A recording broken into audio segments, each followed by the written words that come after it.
মানুষের উৎসাহ থেকে বুঝুন, এবার বিসর্জন হবে তৃণমূলের এখান থেকে, সত্তাতে আমাদের বিজেপি পার্টি আসবে। পূর্ণিমা চক্রবর্তী শ্যামপুকুর কেন্দ্রের বিজেপি প্রার্থী, একটুখানি কথা বলার চেষ্টা করব।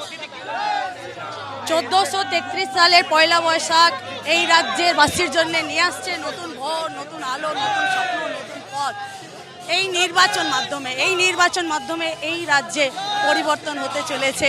বঙ্গবাসী এই দুর্নীতিবাজ সরকার থেকে বাংলাকে মুক্ত করে নতুন বাংলাকে গঠন করবে। আরবি সংস্কৃতি আর উর্দুর হাত থেকে বাংলাকে বাঁচান। আরবি সংস্কৃতি আর উর্দুর হাত থেকে বাংলাকে বাঁচান। বাংলা বাঙালি, বাংলায় থাকা হিন্দি ভাষীয় বাঙালি হিন্দু, আর বাংলায় কথা বলা বাঙালিও বাঙালি।